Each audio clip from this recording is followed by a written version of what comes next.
turn lights on over this. Yes. Well, I think somehow we missed that. I think we usually do that last one for presentations, but I don't know what it is.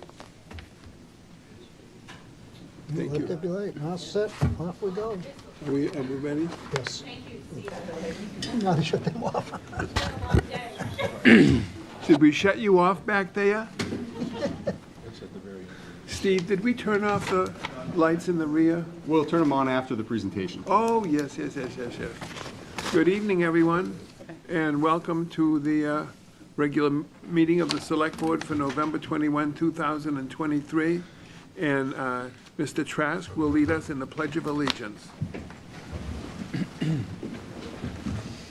I pledge allegiance to the flag of the United States of America and to the republic for which it stands, one nation, under God, indivisible, with liberty and justice for all. Thank you, everyone, and Madam Clerk, the first item. The approval of the minutes of the November 7th, 2023 meeting. I move we accept the minutes as There's a presented. motion. Is there a second? Second. Second, thank you. Any discussion? All in favor? Aye. All opposed? It is a vote. Thank you. New public business. At this time, citizens are invited to make comments on anything they wish to bring to the attention of the board, limited to 2 minutes, if you would, please. Mr. Bradstreet. Yes, sir.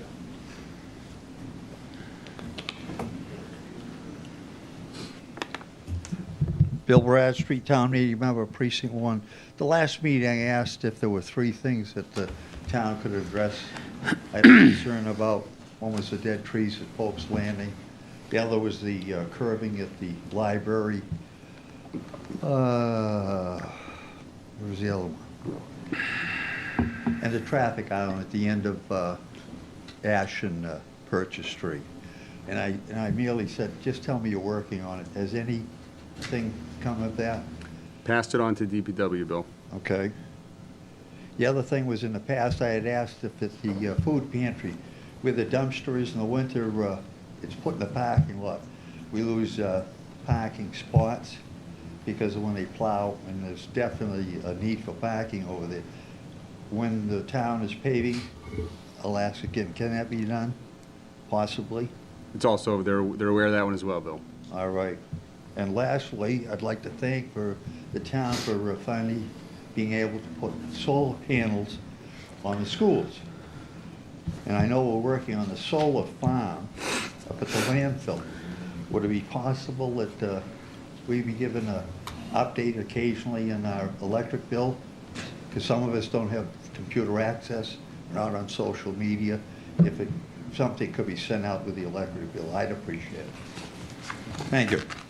Thank you, Mr. Bradstreet. Kathy, hold, please. I gotta get my hearing aid. And then get it for you. It's in my coat, Kath. There's a little orange.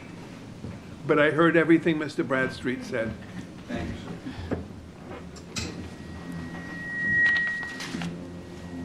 Kathy, it's a little orange.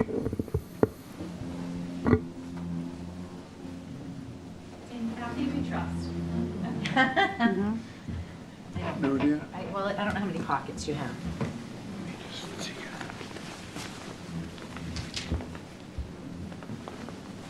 Do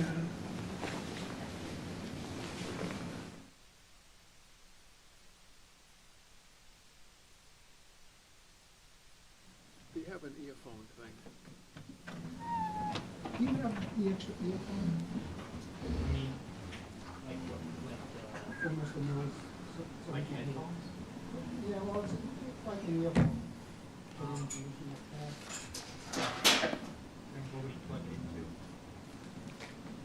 Your question?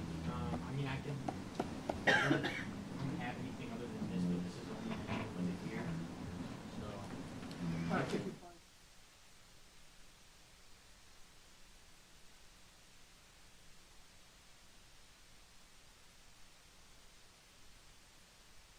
For that request. I'm sorry, They weren't prepared for that request. so they don't have one. Right.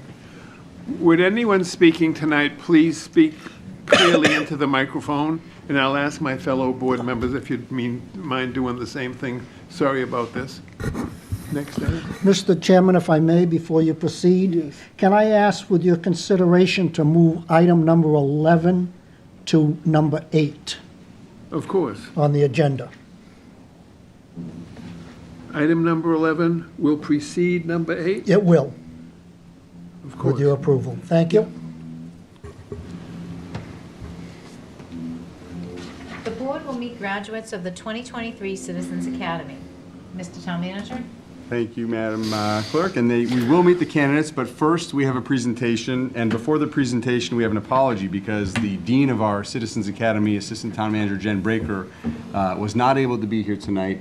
This is the first graduation she has missed since she launched the program 4 years ago, but I will do my best to offer what will inevitably be a watered-down and much less interesting version. But I did attend a number of the sessions throughout the fall, and I recognize many faces in the room from our Citizens Academy.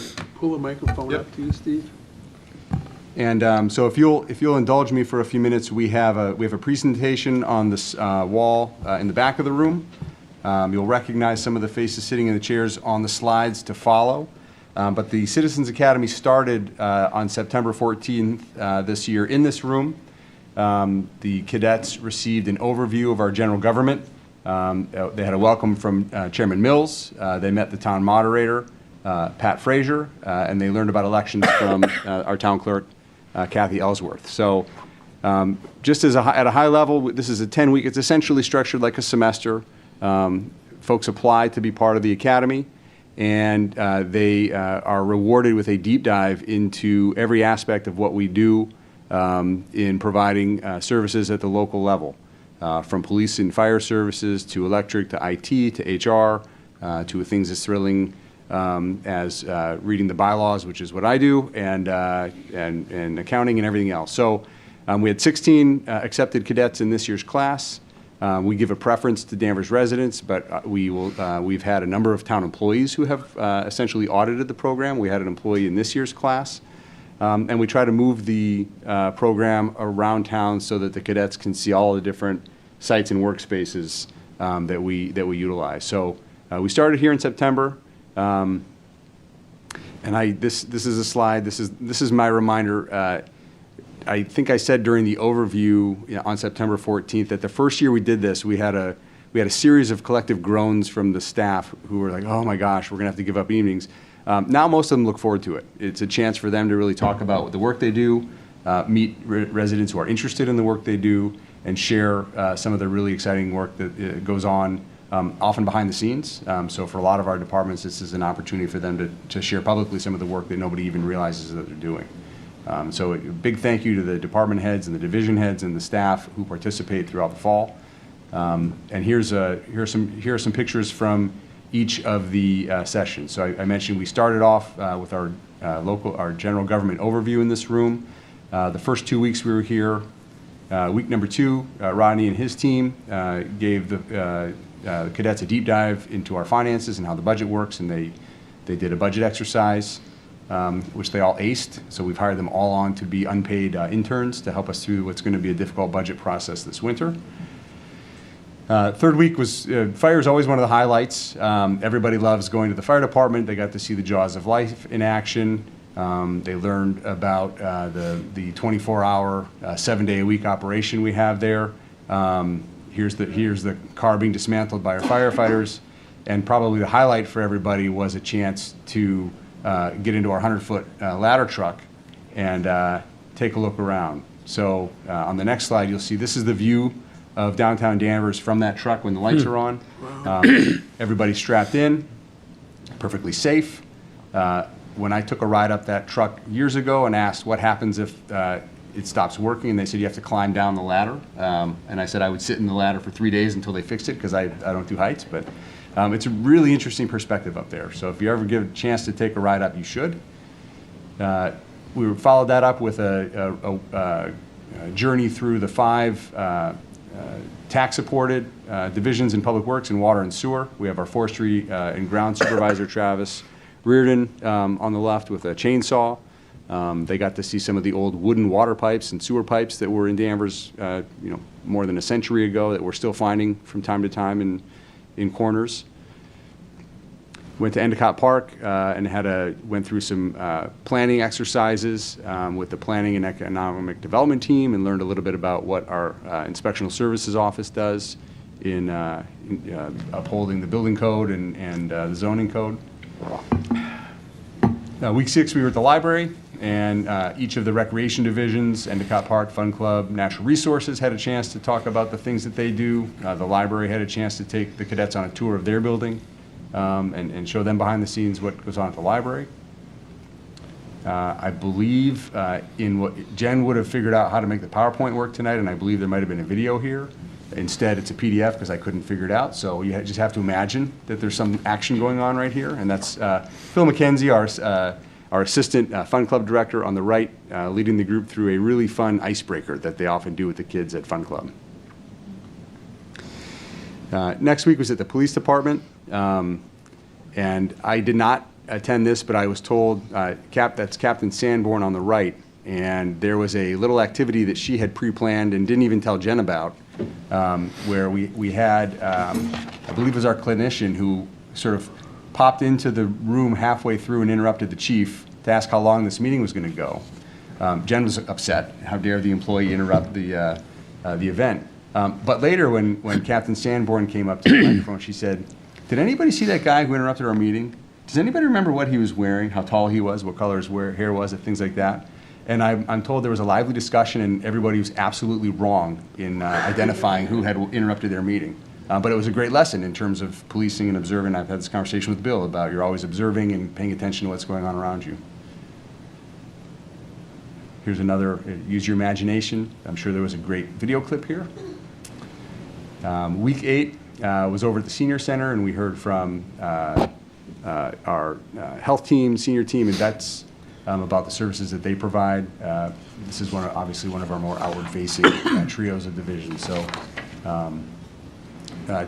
public health nurse Judith Ryan walked the group through a series of natural and man-made disasters that she's prepared to help people navigate.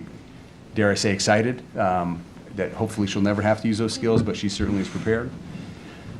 Week 9, we went to back to DPW. This time we went to 2 Borough Street to the bays where the electric line trucks live. They moved those outside and set the space up for information technology and a run through the electric division and all that they do. And the cadets concluded their semester last week at the schools with our new superintendent and his team, learning more about what the schools what their vision is, what their values are, and what they're trying to do every day to educate our kids. And so with that, I would like to introduce those cadets who were able to be here tonight. The town clerk has signed certificates noting that you completed your course of study and are now fully qualified to volunteer or even work for the town if you choose to do that. But seriously, this has been a really successful program. A number of our former cadets are serving on boards and committees. Several work for the town. And I think importantly for us, as our communications team is monitoring social media, oftentimes we see former cadets jumping into conversations and helping people find the information that they're looking for and pointing them in the right direction, which is really sort of touches all of the different areas where more than we could have hoped for from this program. So with that, I'm going to read off names, and when your name is called, if you would like to come up and receive your certificate from Kathy Ellsworth, that'd be great. Carrie Barshow, I don't think is here tonight. Kevin Burek.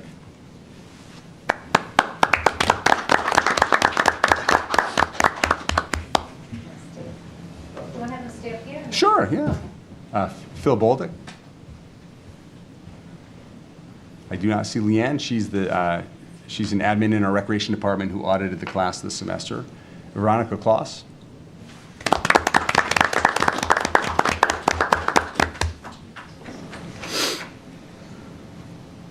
Stephen Farrar.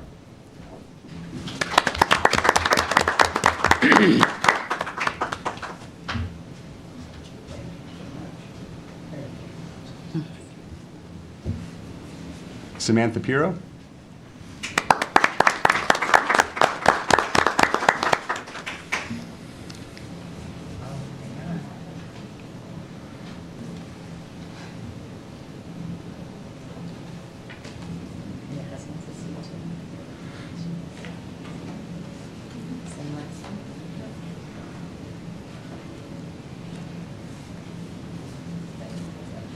You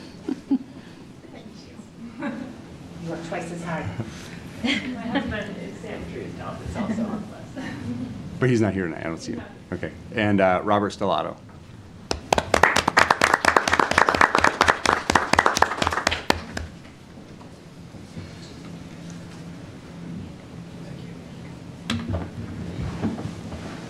And I'm going to have Kathy take a picture because it...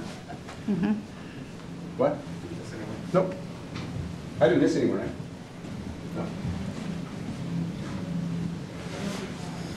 If I don't get a picture, I'm in trouble. You guys want... Are we okay like this? You don't know my code?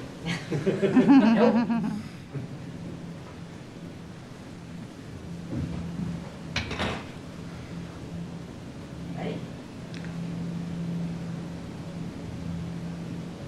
Okay.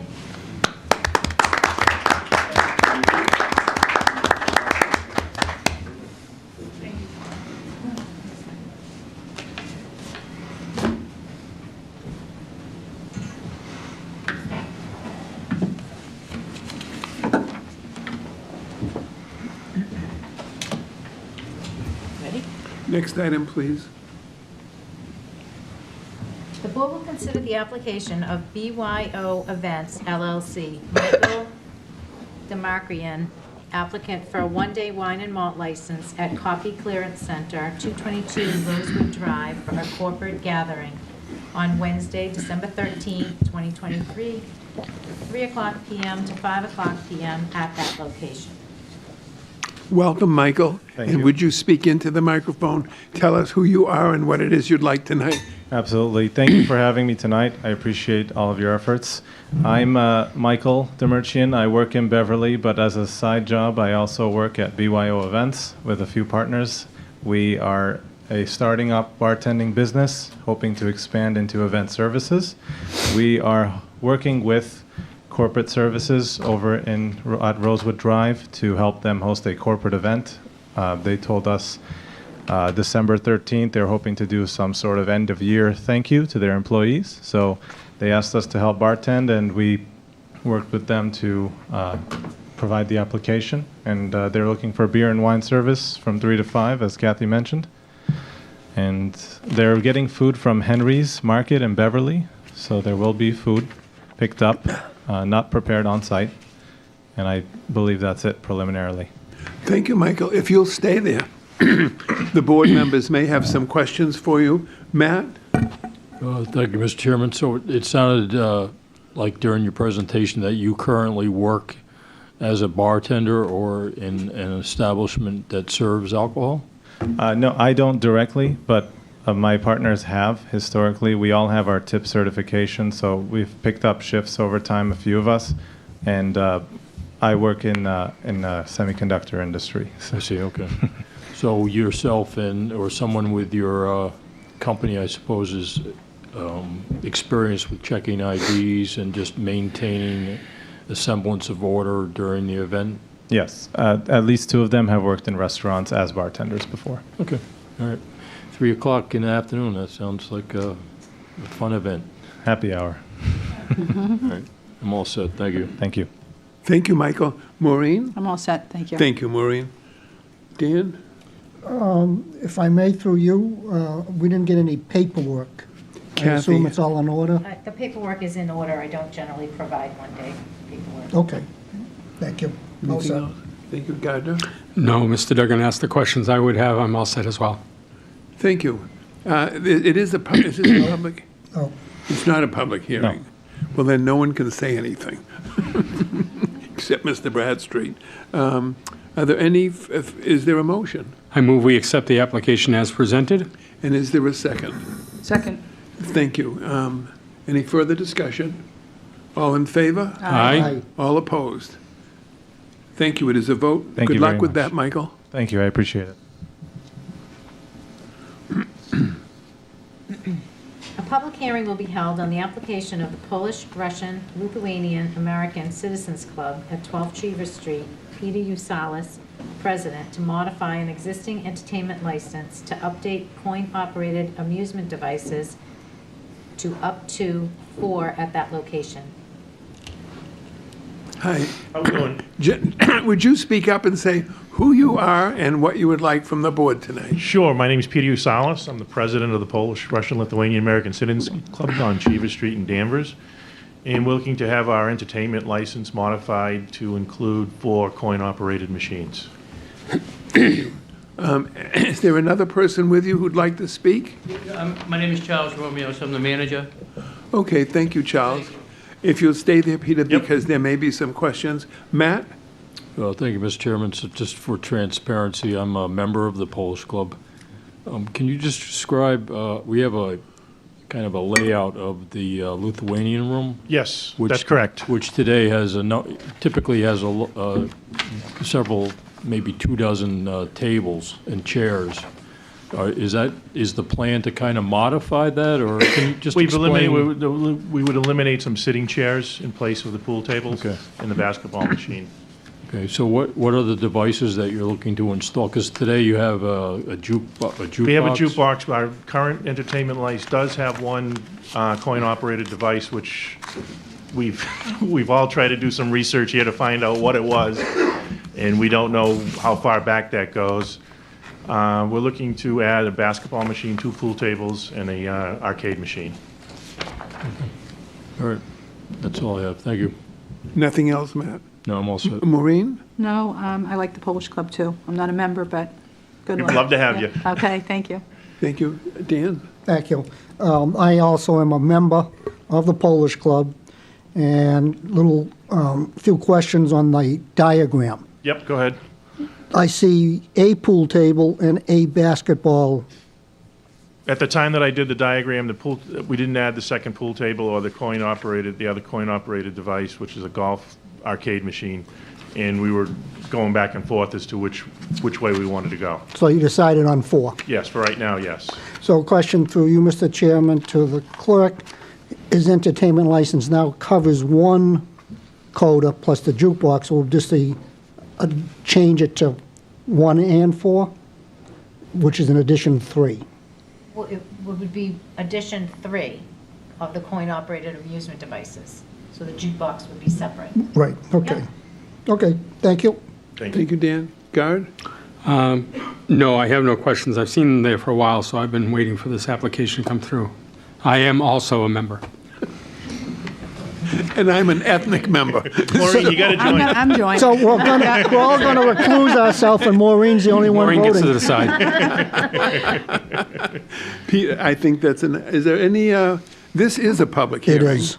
And is there anyone in the audience who would like to speak on this application? Mr. Chairman, I move we close the public hearing. Motion to close. Is- Second. Second. All in favor? Aye. All opposed. And now, is there a vote? Does the A one motion. non-member want to make a motion? So moved, right? I'll Thank you second very it. much. Anybody else in the audience if they want to join, right? Thank you, Maureen. Is Mr. there Chairman, a if I second? can ask Maureen if she would amend her motion to ask them to provide a updated diagram. Okay, Yes, we will do that. please provide an updated Yep. diagram. Okay. Thank you. Second the motion. The motion's made and seconded. Further discussion on the motion? All in favor? Aye. All opposed? Thanks for coming in, Peter. Thank you for listening to us.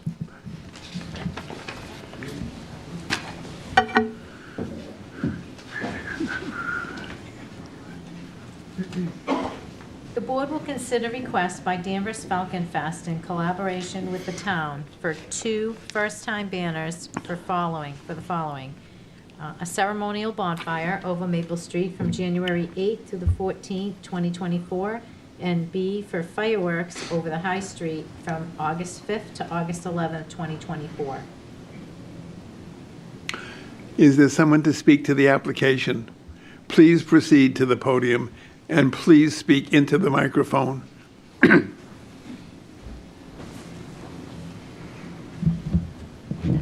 Good evening. My name is Amy Ciancarelli, and I'm the interim president of Danvers Falcon Fest. I'm joined by my colleague here. Good evening. I am Jocelyn Marchand and a resident of Danvers. And Can you hold on just a second? Yes. Would you rap on the door and ask him if he can turn that up any? I'm sorry. I don't think it's as loud as it can be.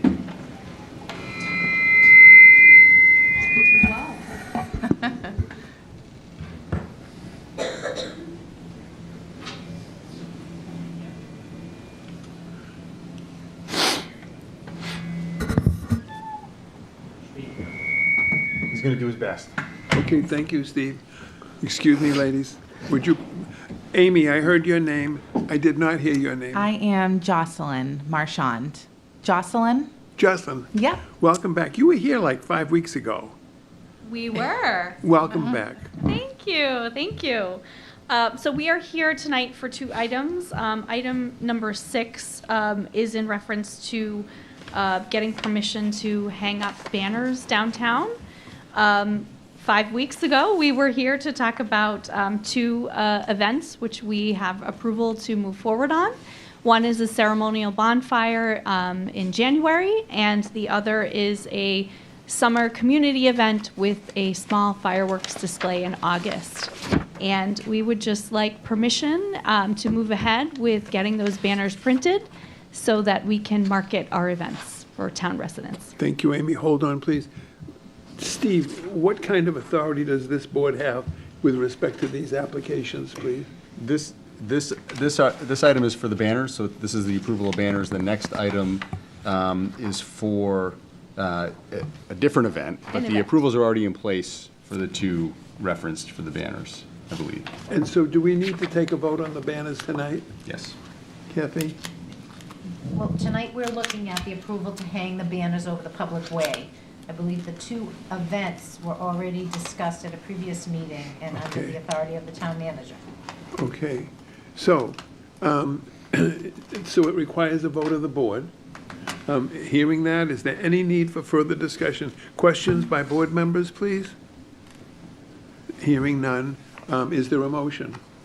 Mr. Chairman, I move we accept the applications for the banner hangings as presented. Second. Moved and seconded. Is there any further discussion? All in favor? Aye. Aye. All opposed? It is a vote.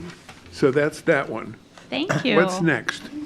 The board will consider a request by Danvers Falcon Fest in collaboration with the town in connection with the holiday tree lighting on December 2nd, 2023. And what exactly do you want from this board tonight? Tonight, we are looking for permission to block part of Maple Street from Elm to Cherry so that we could have activities prior to the tree lighting and parade event that is planned, that we've been working with the town manager's office on. Okay. If I may, Mr. Yes, Chairman, please, go I think what they need is permission from us, one, to close the street, and two, to have a parade. Okay. Yes. Is that what you'd like? Yes. Exactly. Hearing that now, are there questions by members of the board to Amy and Jocelyn? Can I make a comment? Sure. So this holiday tree lighting, the detail's very thorough. I'm sure you worked with Jen to put everything together. Yes. And it looks like you've dotted all your i's, crossed all your t's, and I hope it's good weather. Thank you. Anything further? Any further board comments or questions? I just think it's wonderful. I love seeing all this back, Maureen, I'm sorry. I'm sorry, David, yeah. Can you pull that closer? Yep, sorry. I think it's wonderful. Your ideas, the planning, the volunteers, the businesses you'll be going around. I think it's a great event. I'm looking forward to it. Thank you very much for your hard Good. work. Thank you. We look forward to seeing you all. Thank Be you, there. Maureen.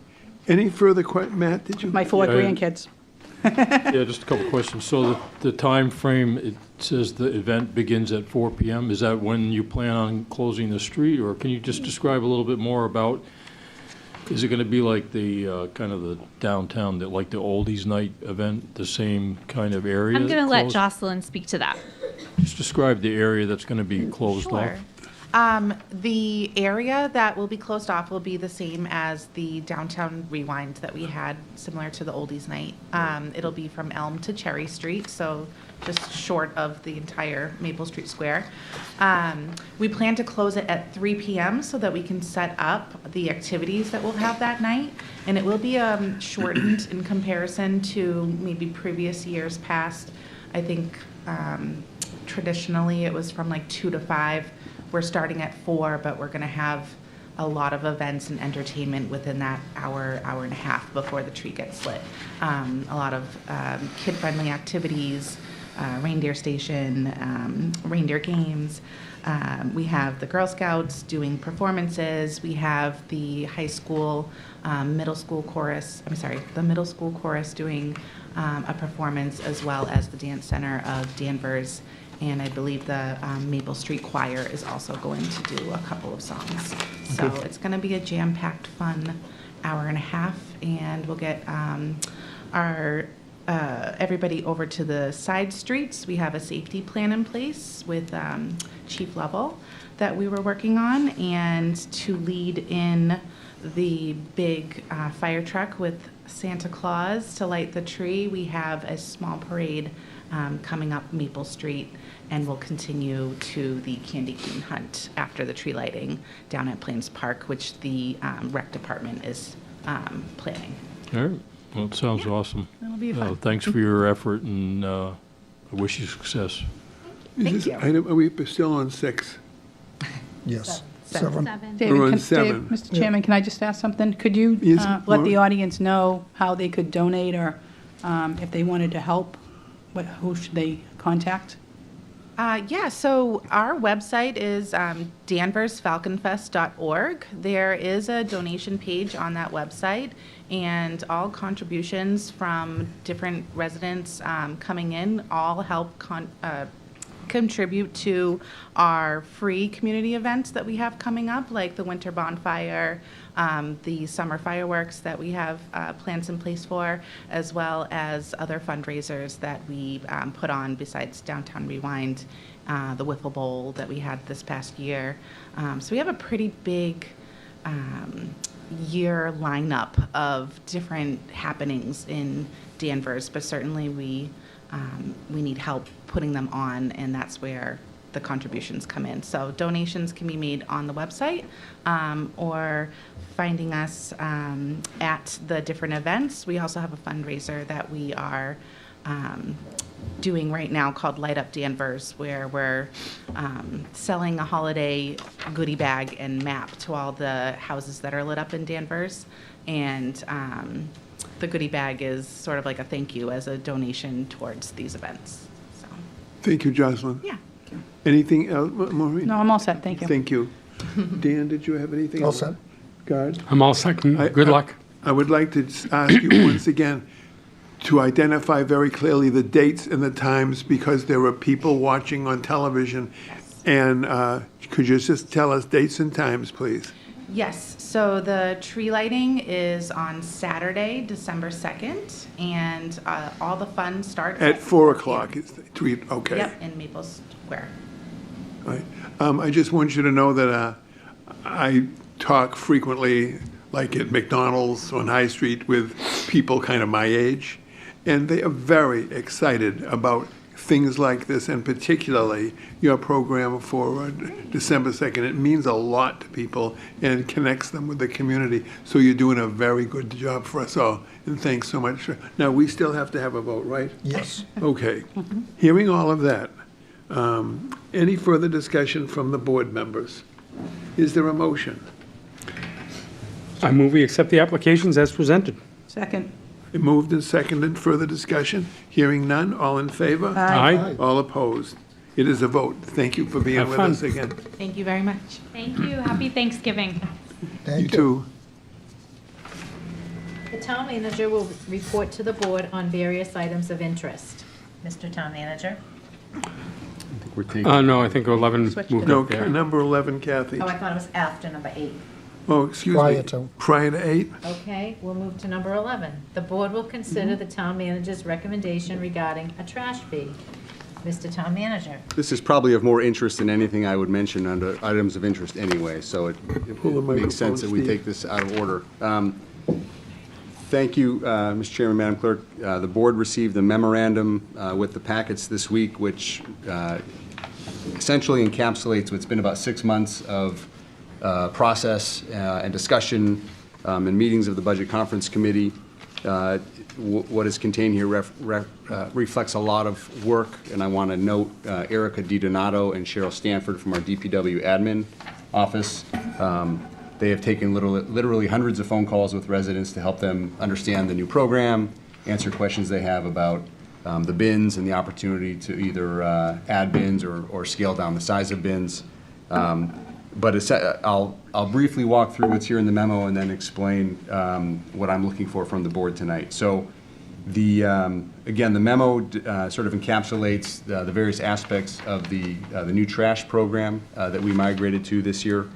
One note up front is that, as we've discussed at previous meetings, the town was able to work with the vendor to bring weekly recycling back starting January 1st.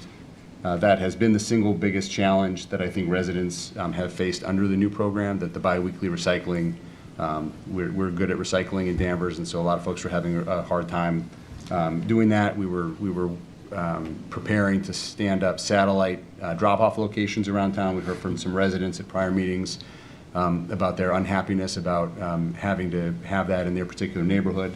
We believe that the weekly recycling will probably eliminate the need to have unsightly drop-off sites located throughout town. That did increase the cost of a service that had already increased considerably from the prior year, and I'll mention that toward the end. But at a very high level, Danvers provides curbside pickup to around 7,900 households. Any property in town with 4 or fewer units received a standard set of barrels, a 65-gallon trash can and a 95-gallon recycling bin. Properties with legal EFLAs that are recorded with the Registry of Deeds, upon request, would be entitled to a second set of bins. Most have not requested those at this point. What we've been talking about and what I'm recommending tonight is that starting in FY25, we implement a trash fee to offset the cost of that increased service. And we'll circle back to that, but I want to touch on some of the other parts of the program first. We talked since the spring that additional carts would be made available to residents who needed a second cart on a weekly basis. As of November 15th, we've had 69 requests from residents for a second trash barrel. And similarly, we've been taking requests from residents who are having difficulty maneuvering the larger bins, and so we're offering a smaller set of bins to folks who request those. We've had 103 requests for smaller sets of bins. We don't mix and match the bins. If you've requested a smaller trash bin, we're also providing a smaller recycling bin. There's a slight reduction in cost for those, but most of the cost is in the collection, and so it's that's why it's a modest decrease for that.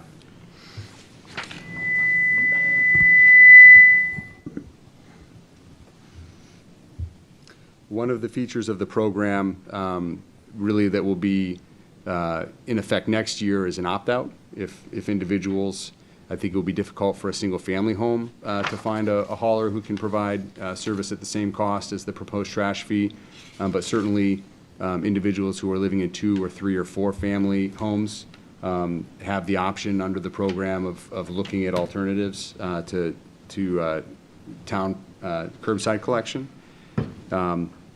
If the fee's approved, we would be offering exemptions to any families that currently qualify for statutory exemptions for tax abatement. There are 255 families in Danvers today that qualify for senior, disabled veteran, low income, blind, et cetera, statutory exemptions. Those are administered through the assessing office, so anybody who's interested in learning more about those programs to find out if that's something they would qualify for, you can find that information on the website, or you can simply call the assessing department and they can help residents answer those questions. So I think the agenda item tonight is seeking advice and consent. I'm bringing a recommendation to the board. That recommendation is consistent with what we discussed in October. At the time, a majority of the board was supportive of proceeding with a trash fee to defray some of the cost of the increased service at a $200 per year or $50 per quarter level. That fee would essentially offset about 58% of the cost of trash, or right around all of the increase. So essentially resetting the budget to where it was last year. So the fee essentially eliminates the increase. The state law and cases on this going back decades articulate 3 criteria for fees for service. One is that a fee is charged in exchange for a particular service, in this case, curbside collection. Second is that it's a voluntary fee, meaning residents wouldn't be compelled to use the service. If they wanted to shop around or try to find an alternative to that service, they have a right to do so. And the third criteria is that the cost of that the fees collected do not exceed the cost of the program. And in this case, as I mentioned, following guidance from the Department of Revenue in terms of what percent of estimated revenue we would expect, we would be collecting a little bit less than 60%. So 42% of the cost of that service would remain in the tax levy. So again, most of what's covered in the memo in terms of the cost for an additional bin or the discounted rate for a smaller bin or managing the exemption process falls within the authority of the town manager. What I'm looking for tonight, again, is advice and consent from the board to proceed with the fee next year, as we discussed in June and in August and in October as part of the Budget Conference Committee process. And I would be happy to, I'm sure there are questions, and I'm happy to answer those questions. Thank you, Steve. Thank you, Mr. Chairman. So, colleagues, this memorandum in our packet, which I find extremely comprehensive and competent, represents more than 6 months of discussion about trash fees, some public hearings, public meetings, and agonizing by members of our town administrative body. At a public meeting, a majority of this board, along with representatives from the school committee, library trustees, and finance committee, supported implementing this trash fee next year to offset the considerable trash-related costs increases in our budget, which have negatively impacted our ability to fully and continue to provide other municipal services. Based on the majority support from this board in October, the manager met with staff and our vendor to finalize changes to this program, which the memo notes includes restoration of weekly recycling, a $200 annual trash fee collected quarterly, and discounts of various kinds. Tonight is not a public hearing. It is a chance for board members to ask further questions and offer their advice and consent, or perhaps dissent, regarding the manager's proposal in form of a vote. So it's not a public meeting, but the town manager, actually with authority of law to implement the fee without our consent, has asked for our advice and consent. And with that being said, I would ask if there are comments from members of the board. And Matt, start at your end. All right. Thank you, Mr. Chairman. And Matt, could you speak into the? Yes. Thank you, Mr. Chairman. Just a clarification on where the $200 trash fee will be used. I think during the Budget Conference Committee meetings, it was framed as being earmarked for a special education, for special ed students to bring them back in district. So what I'm hearing tonight is different from that perspective. It's the trash fee will be specifically used to cover the cost of trash collection. Can the town manager kind of clarify that for us? Thank you, Matt. Yeah, Steve? the two main components of the presentation in October had to do with the escalating special education costs and the cost of trash. The school administration presented ideas that they had for bringing kids back in district. But the school budget, it falls under the authority of the school committee, and we can't earmark dollars to do any particular thing. Revenue generated from a trash fee would be general fund revenue, and it would roll into the budget to be appropriated by town meeting next year. So essentially it would show up as a new local receipt in the revenue section of the budget. The proceeds of that trash fee could be used for any purpose that the town meeting through its budget approval process deems appropriate. Certainly, if new revenue is available through the town budget and the school administration makes a recommendation that some of that money be used to fund special education, that's something that the Finance Committee and the Select Board and ultimately the town meeting would be able to evaluate as part of the budget process. But we could not earmark dollars today and say those future dollars would be for a particular use. These would be general fund dollars, and they would flow through just like building permit fees, et cetera. But the point I was making tonight is that the cost increase, especially with the weekly recycling back, we're looking at about a $1.13 million year-over-year increase for trash service in town. And this fee would essentially offset all of that increase, and we would be funding through the tax levy about what we were funding a year ago. Thank you, Steve. All right, thank you for that clarification. It's just, I think it might be more palatable if the trash fee is actually used for trash collection rather than being, earmarked for something else that's not associated at all with trash collection. I understand that the cost of the new contract has gone up considerably from what the previous contract provided. Can you talk a little bit more about people who opt out? Is that kind of a forever thing until they sell the property? How's that going to work? When we were calling around other communities to understand how their programs worked,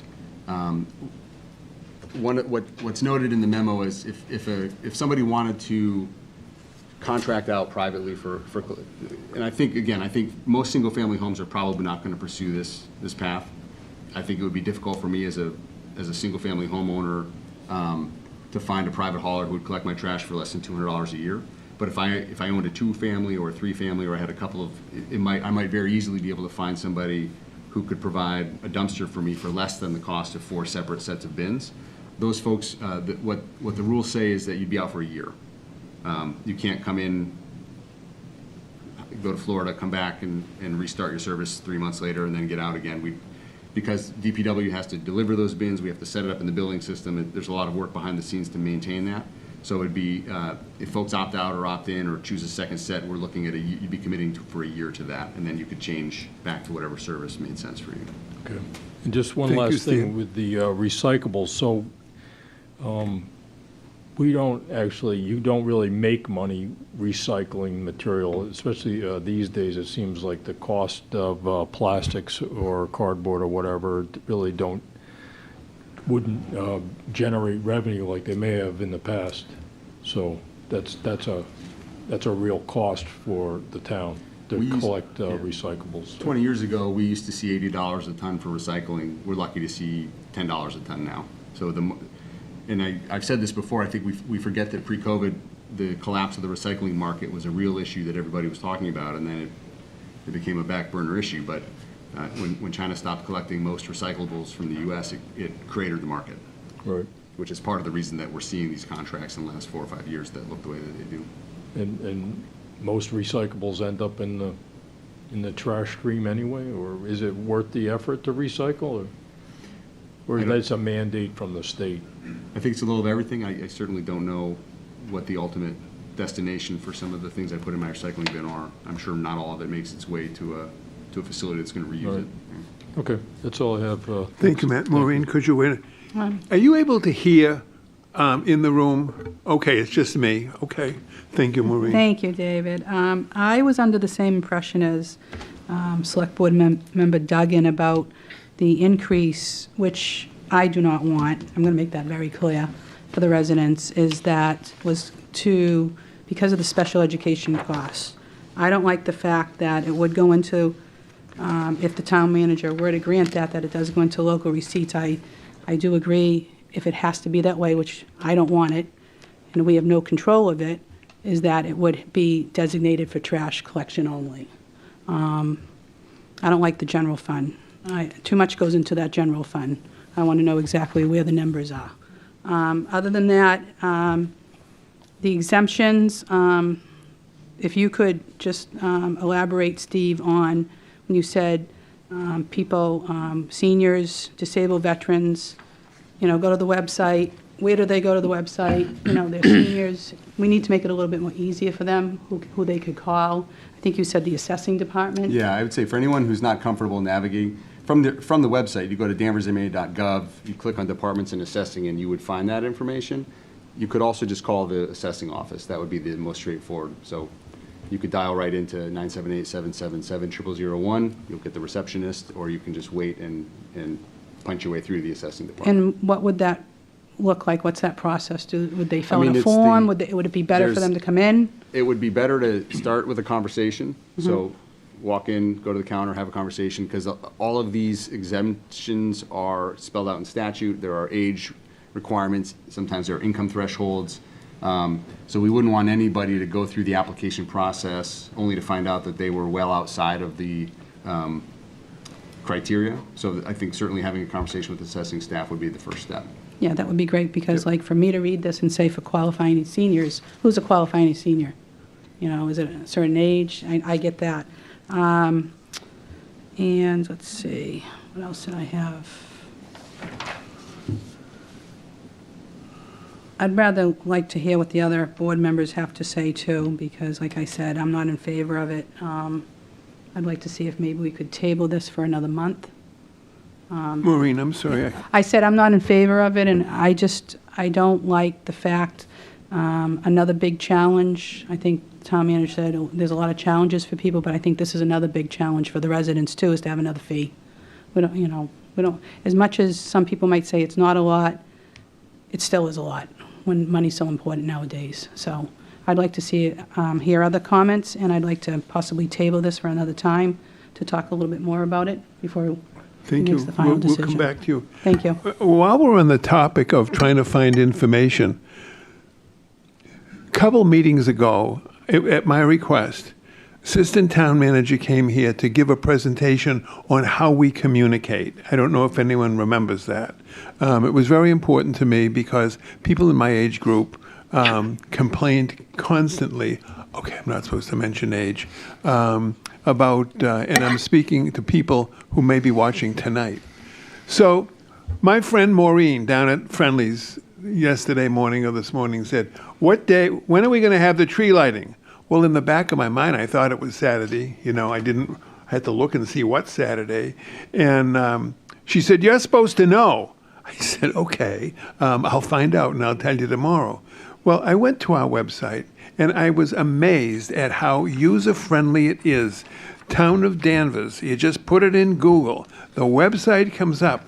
Anything that you possibly would want to know, I think, about government in Danvers, including the tree lighting on December 2nd at 4 p.m., which was duly reported to Maureen this morning. So I just want people to know information, including everything about the trash recycling, is available there over and over and over again. Thank you. Dan, did you have comments on the town manager's request? Thank you, Mr. Chairman. Steve, on the EFLAs, I'm reading if somebody wants to get additional carts, that will happen.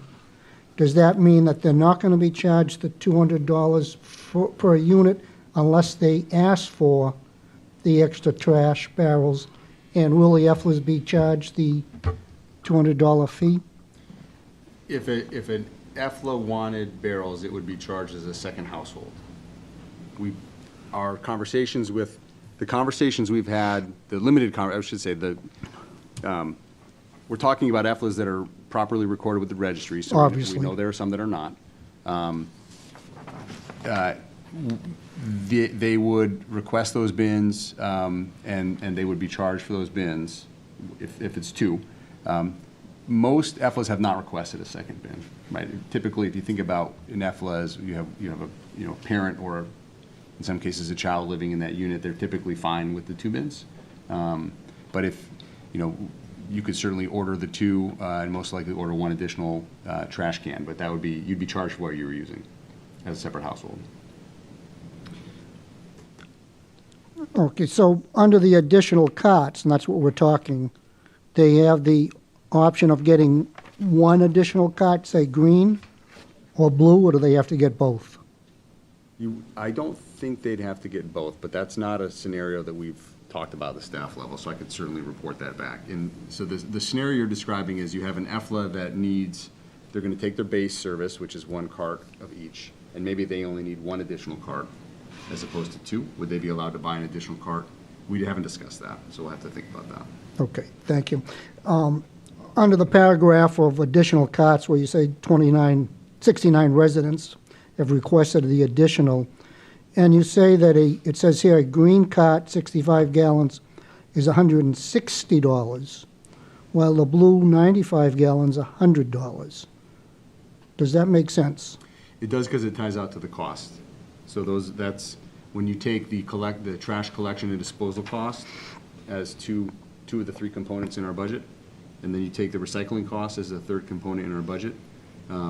Trash collection and disposal represents, if you were to think about it as a fraction, 160 out of 260. And the recycling is 1 out of 260. So we've dialed in those costs to represent, as best we can, the unit cost for each of those things. So trash is more expensive to collect and dispose of than recycling. Okay. We also think, and I believe that people have requested additional recycling cards. I suspect that once the announcement is made we're going back to weekly recycling, a lot of folks are going to cancel those. So we've delayed issuing those because we wanted to make this announcement that we're going back to weekly before we started delivering second recycling bins.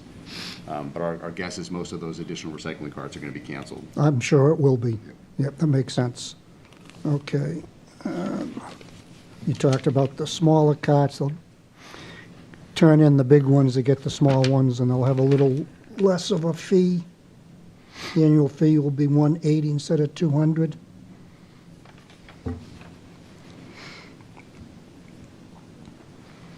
Let's see, what else? What is the length of time of the trash fee contract?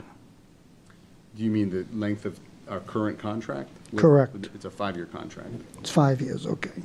Because in the narrative, it says net revenue would be fully offset cost eventual of the new contract, fiscal '23 to fiscal '24. So you're only talking about one fiscal year on the Yeah, we're percentage. projecting revenues right now against the current, the FY24 budget. We don't have the FY25 budget yet. So that's what I was saying. Certainly the cost in '25 will be higher once the tip fee is adjusted for inflation. But when you compare the projected net revenue against the current budget, it would offset about 58% of that budget.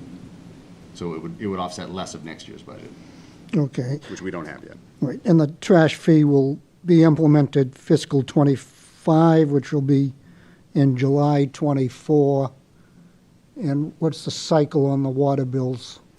So they go out quarterly, but not every property. I think there are 3 separate cycles. So essentially, there are quarterly cycles that are staggered by a month. We don't send bills to 25% of the town in January. We send them to 25%, send them to 1/3 of the quarter. So each month we're sending out bills, but your quarterly bills are going to be staggered from someone else's necessarily. I did a lousy job explaining that. You did, but it seems to me my water bill is paid in June. Right, so someone else might get theirs in May, someone else might get theirs in March. We Okay, don't so issue, it might start in July, but it actually won't be till the September bill. it'll still be on the fiscal year basis, but the timing of the bill will depend on which cycle you're part of for your water and sewer bill. Okay, thank you. Those are my questions, Mr. Chairman. Thank you, Dan. Garrett? Thank you. Just so, to make sure I understood this, and also to make sure that the audience and citizens have clarity too. The contract's been signed, and this tax fee is, what you're looking for is the opportunity to not put the increase in next year's budget. Because if you did, we'd be starting at $1.13 million deficit if nothing else changed. The trash fee is, and an important part of this that might get lost is, the trash fee is only covering the increase, not the entire cost of curbside pickup. 42% of that is still being paid by taxes. And if I get any of this wrong, jump right in. Couple other things. The barrels are town property. They are provided as a service to the town, by the town. People have not paid for barrels themselves. They don't own the barrels. And we also promise, the town also promises to repair or replace the barrels as needed. And then I'm going to presume, or actually I'm going to ask, with returning to weekly recycling, there's no need to have a dumpster at any, off-site dumpster at any of our town locations? Is that accurate? I'm 95% sure that's the case. I Okay. don't think we'll have that need once we're back to weekly recycling. Okay, so people who are And just concerned about it peop- being, People have and will continue to have the option after a birthday party, you can take things up to the landfill. I did that after our daughter's birthday party in November. But we were talking about, because of the number of people who were having issues fitting it each on a biweekly, to having these satellite locations. So the landfill will remain an option for people if they want to go there. so people who may not have already done so, when you go to landfill, if you're going for recycling, you don't pay a fee. You don't have to have a helmet or a vest. You can go right, you stop at the weigh station, tell them that you're going to recycling. You can, that's where you get rid of your grass clippings, your brush, your plastics, your all manner of recycling for free. I had heard this confusion at the meeting, the budget hearing meeting, and online and here tonight. There is no linkage. The budget conference was about high-ticket items for the 3 primary budgets, and it included FinCom as well. There was a discussion by the school and how they plan to start addressing specific increases, but there was no earmark that if we do a trash fee, it goes to here or it goes there. It's illegal to earmark. All the funds go to, by law, into the general fund to be redistributed. So everybody should wipe out any thought that there was a linkage discussed. There wasn't. It would just happen that those 2 topics came up in the same meeting. I understand that you're opt-out and the necessity for it being for a year. It would be an administrative nightmare to try to in and out people as they go away on vacation or mid-year changes. The other comments I hear often is, well, if I use less, do I pay less? This is a payment for a service, the service of pickup. It costs the same to come to your door and pick up the barrel regardless of weight. The tonnage on the other end, yes, it might be more expensive or less expensive, but at some point you can't go into the administrative morass that this would take to try to figure out if an elderly person only used half a barrel every week and another family used 2 full barrels. And you also mentioned in response to Mr. Duggan's question about recycling not being a for-profit issue anymore. And I don't want to measure it just in dollars. I want to measure it also in the social good that recycling does. It gets the plastics out of where they need to go. And it's also borne out in your lower fees for the extra bins. So I'm going to be fully in favor of this. I don't know that tabling this serves any purpose. It's the ability for you to plan for FY25. It's not something that's going to affect people immediately. It will be starting in July, and as Mr. Bennett said, based on your water bill cycle. So I'm comfortable with this. Thank you. I would like to speak to this. I'm very careful about the cost of our government. I live across the street and have been in that house for 54 years and have paid my Danvers municipal taxes every year for 54 years timely. Frankly, everyone's entitled to their own experience. My experience is I have had phenomenal municipal services in this town. Now, I took a lot of questions and criticisms about the newspaper report that the tax rate is going up an average of $316 for a house in Danvers. I would ask Mr. Bennett, who's a real estate expert, what is the value that each house in Danvers has increased in the last year? People come to Danvers because our services are great. Our roads are great. When the snow, they say, it's the best snow plowing in the Commonwealth of Massachusetts. I remember in other years, my electricity would go out more frequently than it has. In the last couple of years, except for some catastrophic, like windstorm we had around Fowler Avenue, or some really extraordinary blowout of the services, our service is superb. In case anybody hasn't noticed, Our roads in the last 6 weeks have been a total nightmare as we are replacing water mains, gas mains, and other municipal services which over the course of time get older and older and need repair. We are up to date. And I just say that I don't like anybody spending my money. And I don't like paying any increase for anything, including the gas at the pump. But I think that this particular trash thing is a very important thing that should be, I want to commend the town manager and the public works people. My 4 nightmares in the last couple of years have been the cost of Essex Aggie mutilating our budget, the special education costs. If you haven't paid any attention to that, the state-imposed special education costs for special education needs children is absolutely devastating. And the more we can localize that and provide that service in Danvers is going to be a wonderful thing, and I hope we can do it. The trash contract, knowing it was running out, was my 3rd nightmare because I knew we had a bargain trash contract for the last 20 years. And I must say, my trash collection has been flawless for as far back as I can remember, and it still is flawless from whatever change there has been in the ownership or management.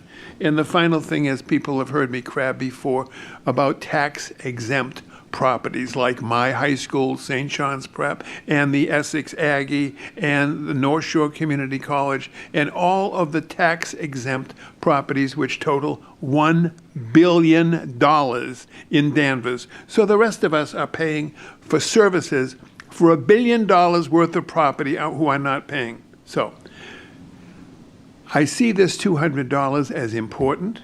It is significant to people who are comparison shopping as I do, but I think that it is a very, very competent, perfectly negotiated, and I must say, I actually don't know how they did it. They did a wonderful job of covering my trash collection.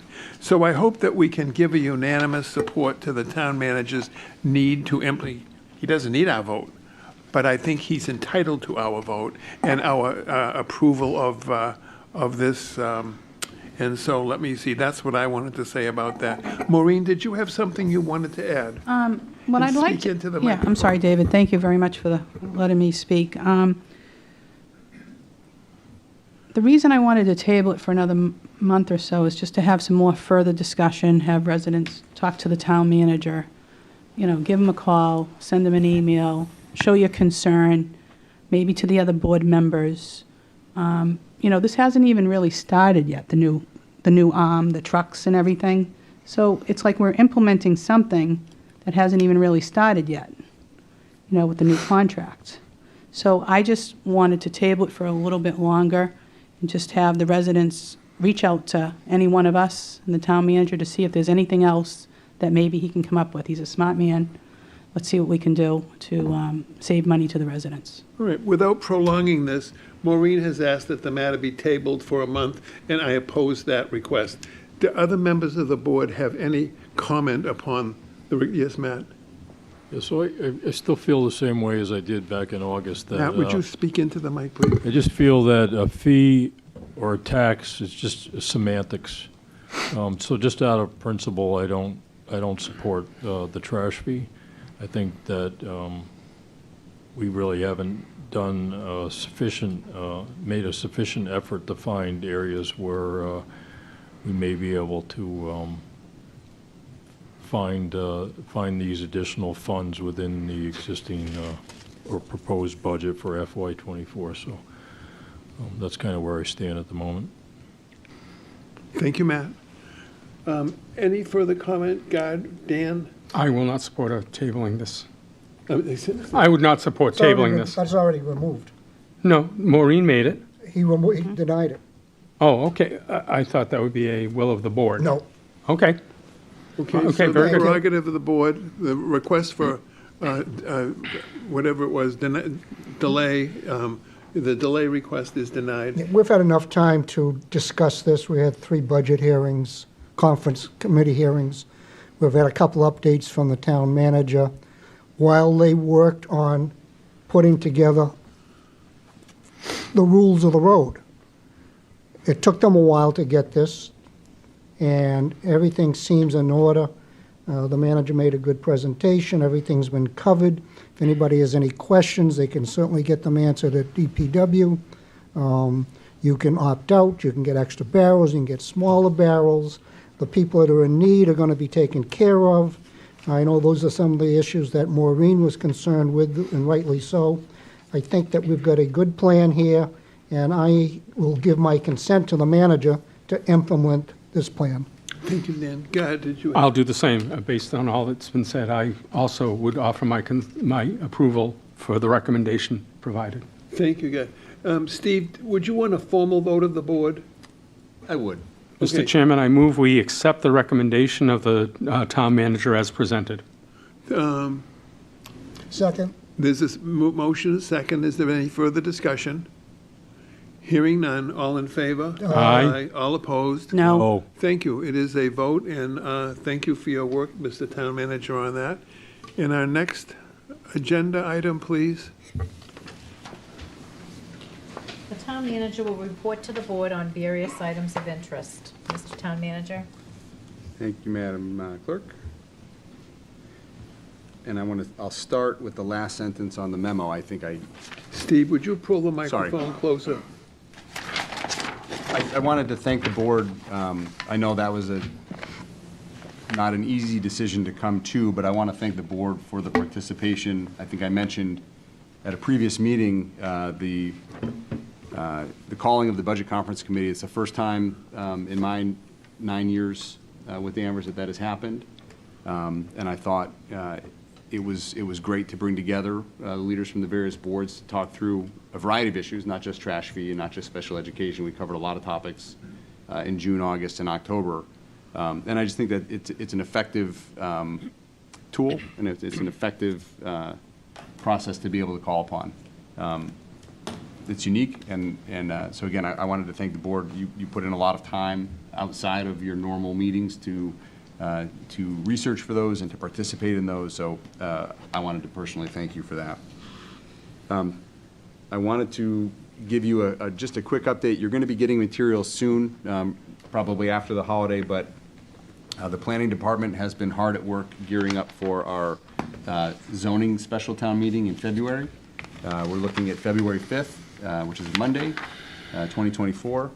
The planning board has been working on drafts of a number of general and, well, mostly zoning, but there are some general and some zoning bylaw amendments that are going to be put forward, including some recommendations that came out of the ad hoc study committee that was formed by town meeting last year relating to historic preservation. You'll recall we had the town meeting approved the creation of a single parcel historic district for 42 Summer Street. And as part of that approval, the town meeting asked an ad hoc study committee to convene and look at several other issues. So there will be some recommendations coming back from that process. We have some very minor changes to the general bylaws pertaining to pool fencing, looking to relocate our building and wiring fees to be found where all of the other fees are found. The main event for that, main event in importance, but really it's a minor change, the MBTA Communities Act, which was passed last year. Several communities have made changes to their zoning to be in compliance with the MBTA Communities Act. The town of Danvers, when it updated its zoning in 2017 and 2020, moved 95% of the way toward where that act was ultimately going to require towns and cities to be. So in many ways, we're near the finish line, but there are some very minor changes that the planning board is working on that will bring us into full compliance with the MBTA law. And then there's some other housekeeping items, and also a request for an easement related to 42 Summer Street. When that property changed hands, it was determined that the building itself is located inside of the town right-of-way. However, the building existed about 250 years before our zoning book did. So we actually put our easement over their building. So they are, I think, very reasonably requesting that we provide them an easement so that their building, their first period home, can continue to exist where it has for 250 years. So you'll be getting, I met yesterday with planning staff to kind of review where they stood. You'll be getting a clean and a red line version of everything that the planning board is looking at. So you'll have lots of time to review that, and we can provide hard copies of anything that folks want. We'll note in the email, some of these are going to be several hundred pages long. So we do make copies available, and we're happy to provide those. But that's really the main update, is looking ahead to February 5th for that. I mentioned at the previous meeting, at our December 19th meeting, you'll be getting an update from planning staff, DPW staff, and electric on some work that's scheduled for next year to do some streetscape work in our downtown from High and Maple Street up to the old Lions. And I think the staff will be looking for some guidance from this board in terms of what the priorities ought to be before they start doing some public outreach after the holidays to talk about some of the ideas that they have. And then lastly, it's mentioned on the back page, and I don't want to steal the town clerk's thunder, but she has been hard at work planning the downtown business party for December 12th at Berry Tavern. So I'll note that, recognizing that she probably has an update that she'd like to provide as well. But those are the updates that I have for tonight. Thank you. Mr. Chairman, Thank you, Steve. question to Steve? Yes, please. Through you. I heard you say start the outreach with downtown businesses on the proposed changes. Is that how you phrased it? So, yeah, let me clarify. Planning staff called a meeting the first week of November with downtown businesses and had about 31 businesses show up and have a really good conversation about a variety of topics, some of which included the ARPA dollars that we have for doing, I mean, the main cost is going to be repaving High and Maple. But while we're doing that, we want to make sure that crosswalks are reoriented, that we do some streetscape work in terms of street lighting and benches and planter boxes. There are some policy decisions as well, but that happened in early November. The consensus at the staff level was to come and have a conversation with this board before reaching out to the businesses in the spring to get their feedback. Because if I'm already getting questions from the businesses, and I can't answer them. Sure. Because I haven't had a presentation. So December 19th is when, there was no presentation in early November. There was a conversation about Well, what's some coming. people Yeah. heard what they think they heard. Okay. Anything else? They're not happy. Oh, I'm fine, thank you. Thank you. Gad, was there anything else? Not for me, no, thank you. All right. Kathy, where are we now? The board will consider consent calendar items as they appear below. So moved. Seconded? Moved and seconded. Any discussion? All in favor? Aye. Aye. All opposed? It is a vote. Thank you. Correspondence, select board new business, previous new business updates. Dan. Matt, would you like to start? Sure. So we just heard the town manager talk about And Matt, speak into the microphone. how's this? So we just heard the town manager talk about planning board, planning staff, and a friend of mine lives in Needham, and she explained that in Needham, the planning board is an elected body with similar to the select board, where people are elected in a staggered manner for either a 3 or 5 person board. So our Town Manager Act allows the town manager to appoint interested residents to the board. And I think that's kind of, based on what I see at times, it seems like a disservice for such an important role, that the decisions that this planning board makes, it not only affects the here and now for residents that live here today, but also for decades to come. The decisions that are made are arbitrary, and it's difficult to contest them. And I just had a list here of some of the towns in the area that have elected planning boards, and I'm not going to read the whole list, but just a few. Topsfield, Swampscott, Wenham, Rockport, further south, Duxbury, Plymouth, Burlington, Linfield, Lexington, Weston. So there's quite a few towns that elect their planning boards. And I think it's an opportunity for residents to really have some input on who's making the decisions that have such a long-term impact to the quality of life in Danvers. And I've mentioned this before in the past. I grew up in Goshen, New York, and the planning board there, perhaps 10 years ago, made a decision that really effectively changed the character of a small town that had less than 10,000 residents, very historical, much like Danvers was involved in the Revolutionary War. But this planning board approved a project that it changed the character. This company purchased 500 acres and did basically a clear cut of the land. And today it's known as Legoland New York. And it's really changed the character of the small town. And that's kind of an example where this planning board in Goshen wasn't elected, they were appointed. And the decision that they made changed the town. So I'd really like to see an opportunity where we can modify the Town Manager Act here in Danvers to allow our planning board to be elected. And that's all I have for that. I read again this week about solar panels being installed on the roofs of several schools, including Smith, I think the high school and also the middle school. And I read back in August that the school committee approved that project to allow a private company to come into town and to install these solar panels on the roof, and they'll own them. It's just, if I could get a clarification from the town manager, does the school committee actually have the power to approve a project that involves town buildings? No, I'm happy to answer that. We spent probably 6 months going back and forth with their bond counsel, explaining to them that the governing documents in Danvers did not require that vote.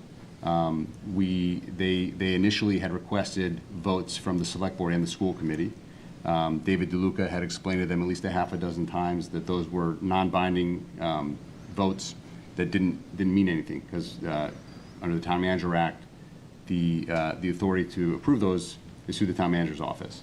It got to the point where we said, you guys can walk away. The electric department had, I should be careful what I'm saying on television, had about enough of the legal runaround. So as a compromise, we allowed them to go present the project. They got a vote, but again, that vote is worth not much, because it was a requirement of their bond counsel, had nothing to do with our governing documents. So that's a thumbnail explanation for why that vote took place. It was not a required vote. Okay.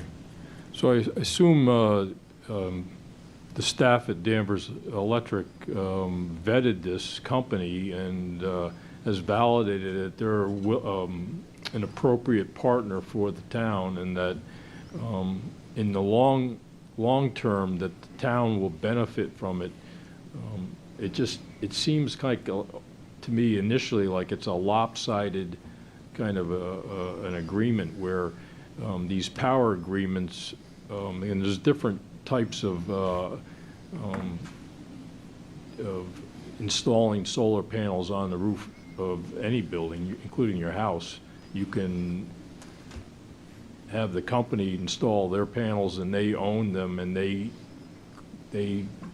collect the revenue that the panels produce, and you may get a percentage of that.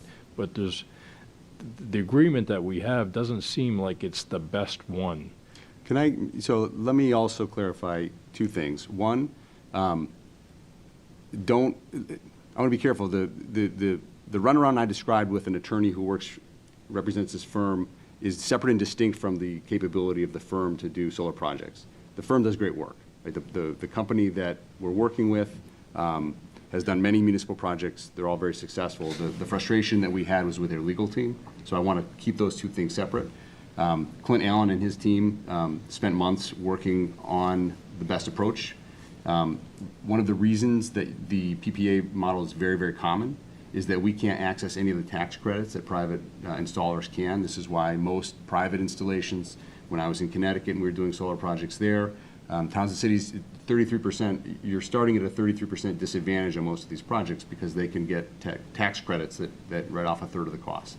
So anytime we're costing out doing the project ourselves, we have to be 33% more efficient out of the gate to even consider buying, installing, and owning them ourselves. So in most cases, what Danvers has is third-party agreements where we're negotiating the wholesale price that we're paying for the power if it's not being used on site. But each of those is a case-by-case. The solar installation at Danvers Indoor Sports, at St. John's Prep, Electric went through the same process for each of those, working with the owner of the buildings and the installers, and in this case, we are the owner of the building. Whereas with St. John's, obviously, we're working with their administrator. Is this perhaps a topic that should be at the next meeting to have, rather than, we're at the end of this meeting for closing comments and all this seems to be comprehensive and sophisticated. I don't know, it just seems to me like this is something very interesting, and maybe it should be discussed publicly, but I'm sitting here and I'm saying closing comments. It's going on and on.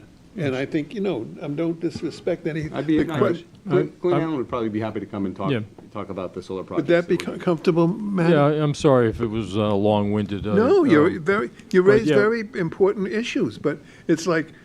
No, I understand. I'm all set with that. And just one last thing with, Thanksgiving coming up and, the holiday season. I think it's a great time to try to get along with everyone. It seems like, not specifically in Danvers, but just in general in the country, that people are very antagonistic towards each other. So hopefully the holidays will be kind of like an opportunity to make amends and be more kind to others. That's all I have. Thank you. Thank you, Matt. Maureen, had you? That's a tough act to follow, Matt. And would you pull the microphone up, Oh, yeah, please? that's a tough act to follow, I said to Matt. I do kind of agree with what Matt said. I mean, the planning board is a very important board, and I think we've had some discussion with some other board members about looking at the Town Manager Act, putting a committee together, maybe revisiting it, because we haven't, David, since 70s? 1995. 95, okay. So I think it's maybe time, I think Dan and I were talking about it, maybe forming some kind of a committee to revisit the Town Manager Act. But I do like Matt's idea about the elected positions. Can I ask a point of clarification? Yeah. And I meant to ask this when Matt was speaking. I think I'm agnostic about this particular topic. You're going to find pros and cons in having elected versus appointed. I would challenge and ask the question, though. The comment was made that there have been decisions made that are arbitrary. We have 5 incredibly generous volunteers who serve on that board with a lot of professional experience and background and skill, all of whom are bound by law to make decisions that are compliant with Chapter 40 in state law, as well as our local zoning code. So I would ask the question, could I have an example of an arbitrary decision that you believe was made by our planning board? Again, appointed versus elected I'm agnostic. That's a decision that town meeting ultimately would make. But I think it's unfair to the volunteers on that board to suggest that they're making arbitrary decisions. Yeah, maybe that was the right word to use, but I know from watching the meetings that there can be applicants who present for an hour, give an hour presentation about some project that's really kind of impactful. For example, at 152 Endicott Street with the old Denny's, after the applicant makes a presentation, when the board has an opportunity to ask questions, I hear, "Oh, I don't have any questions." I mean, that seems to me that they're not really engaged. So I think that's kind of what was driving me to mention this. If you sit for a presentation and you don't have any questions whatsoever, I mean, that's just, it's baffling to me. Thank you, Okay. Matt. So I'll finish. I'm sorry, Maureen. I said, so I'll finish. I think it's very important, too, that when there's a vacancy for town meeting, we need people to get on the floor to vote. Okay, so that's what I want to say. I also want to say Happy Thanksgiving to everybody. I like what Matt says. Kindness doesn't cost anything. Let's be kind to people. And thank you very much. Thank you, Maureen. Dan, had you closing? Oh, God. Next, please. Sure. Just a couple of quick things. We get all the same emails, so I haven't got any correspondence. I don't think others have not gotten. I do want to congratulate the Danvers Falcon cross country team for being state champions. It was exciting to hear that they won the state. Also, I want to echo the same Happy Thanksgiving to everybody, and we're a little bit late on Happy Diwali, the Festival of Lights. So enjoy your holiday season. A bunch of us probably have a couple of days off this long weekend. Relax and recharge and think about your families and give thanks for what you have. Thank you. Thank you, Guy. Could you hold for a second, Dan? Yes. The town clerk has a public service announcement. Yes, since the town manager brought up the downtown holiday party that the select board historically has hosted, I have it scheduled for Tuesday, December 12th at the Berry Tavern. At this point, it's really a hold the date from 5 to 7, working on the invitations with the town manager's office. The plan at this point is a cash bar with some food, some door prizes. The high school is going to come, one of their a cappella groups is going to come and sing. I think everybody really enjoys that. And I will have a more detailed invitation for the board at the next meeting. Thank you, Kathy. Thank you. And before Dan has the last comment, I just wanted to mention that St. John's Prep recently sent us $2,500 as a contribution. Friends of the Rail Trail. Friends of Endicott Park. And Rail Trail. And Rail Trail. And Rail Trail. 2 of them. Oh, 2 of them, okay. I thought I got the original checks. Apparently I didn't. They went to the right place. Thank you, St. John's Prep, and I'm sure a letter has gone out, Steve, or will go out. I wanted to mention that the town manager's contract goes at a 5-year term, and it's coming to the end of 5 years, and so that Dan and I will be meeting with the town manager in the next couple of weeks to try to come up with a new contract for 5 years. I think it might be helpful if we had a report on the Maple Square project. As the project has been going up, people are looking and saying, wow, I didn't expect it to be quite that big. So in any event, people ask me constantly, what's going on there? And I say, progress, but not perfection. Maybe we could just have an update at the next meeting as to... I would suggest we do that on the 19th when we'll have planning staff here to be talking about the 2024 streetscape That'd be projects great. as well. Yeah, we Yeah. can incorporate a That would Maple be Square great. update. Also, I don't know if it's appropriate, the last couple of months, actually, the roads and the blockage and the new gas lines and everything going on, our town manager, town engineer, Steve, must be having a nightmare every night trying to manage all of this. Number one, I would like to publicly thank him for the attention that he gives to this work, which is so important to have the contractors supervised and to have their work inspected so that our roads are not left as a mess. And I don't know whether we want to have, at some point, maybe Steve just explain what the infrastructure challenges are in Danvers and what has been going on in the last month to try to meet all of that. Let me think. I want to make a comment on the work of the planning board. The planning board is a nightmare. I've been a lawyer 54 years. Years ago, when I was a practicing lawyer, I did a lot of zoning and planning board work. I've seen the best and the worst. I've seen clowns, and I've seen absolute consummate professionals. The selection of people for the planning board is a very serious matter. I do not want to leave it to the voting public who had the good sense to elect me, at least the last time. I don't know about next time. Selection of planning board members is a very, very delicate and important function. And from what I can see, by and large, for the last several years, they've been doing a pretty good job, and I follow it. So that was just what I wanted to say, and thank you all for being here tonight. Dan, did you have closing comments? I do, and I'd also like to let the board know that I participated in a webinar back on November 15th last week, running an effective meeting. To my way of thinking, good governance and transparency are very important.